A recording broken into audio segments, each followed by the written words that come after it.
Hey everyone, this is Anthony from Singular Sound. I wanted to walk you guys through the AEROS and BeatBuddy integration.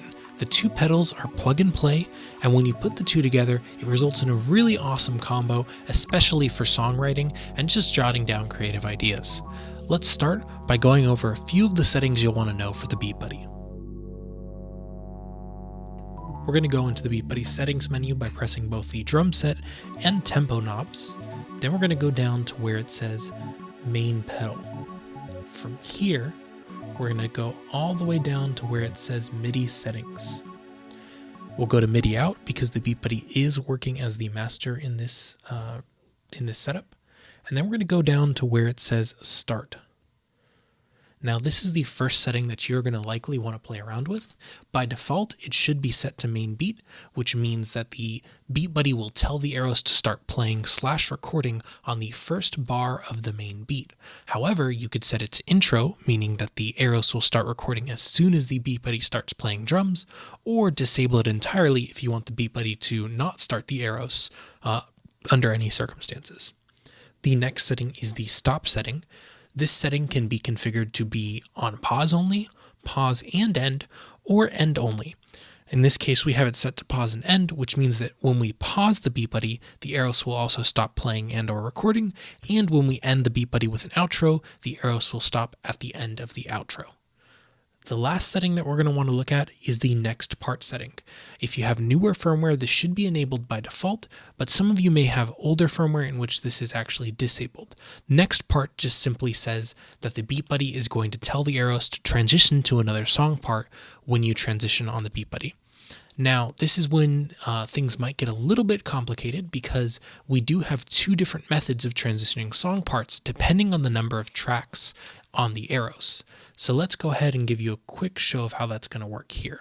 Right here I have queued up a 2x2 mode song, which means there are 2 song parts and 2 tracks for each part.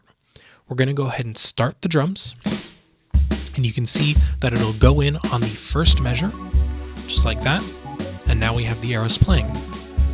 Now, this is the simplest of the 2 transitions in which we're just going to hold down, and then once we let go of this, at the end of that measure, it'll transition to the next part. Boom. Now we have song part 2. And now we can also switch song parts by using the song part button on the AEROS here if we want to switch, but let's say not switch the drums. So let's go ahead and do that here. And there you go, we've kept the drums the same. This is the easiest method to use the AEROS and BeatBuddy together in, but it's not the most powerful. That goes to the 6x6 mode. We'll end this one here on an outro. And there you go. Now, I'm going to go ahead and pull up another song that I wrote earlier just for this specific thing here. And this will show you the 6x6 mode integration. It's going to start and stop the same way, but when you go to transition song parts, it'll be slightly different. Let's walk you through how it'll work before we actually start the song here. So starting, you'll start in the first song part, and then when you want to transition, you'll need to select which part you want to transition to on the AEROS, and then transition on the BeatBuddy.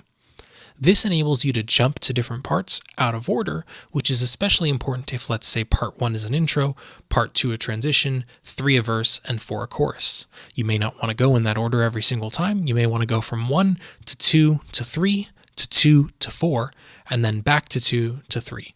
And this will allow for that. So let's go ahead and start and just show it in use real quick. Again, it's going to start on the first measure of the main beat.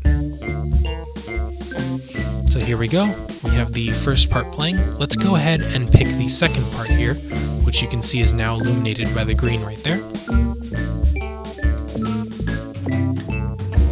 And now we're in part 2. Now, within a part, we can actually not select here and transition on the BeatBuddy if we want to go to a different, drum part, but maintain the same loops. You can see there, now we're on a different drum loop, but the same instrumental loops in the AEROS. But now let's go ahead and queue up part 3. We'll hold this down a little longer here. Now we're in part 3. Now within here, we can do all of our normal stuff with mixing. Let's say we want to turn this down a little bit here. whatnot. And now we can, just as I was mentioning earlier, jump out of order, go back to part 1 or part 2. Let's go to part 2 here. We'll go at the end here, which is noted by the red. And there you go. It's pretty powerful, especially when you start writing multiple song parts, and you can see a demo of this in action with our Genius Keys video that we posted up a little bit ago. Now for this song, I'm going to go ahead and end on a pause to show you that functionality. And there you have it. That's the integration. It works together seamlessly, and I've been using this in my home as well as the studio here, and loving every second of it. Hope you guys do too, and definitely be sure to give us a shout out in the comments below.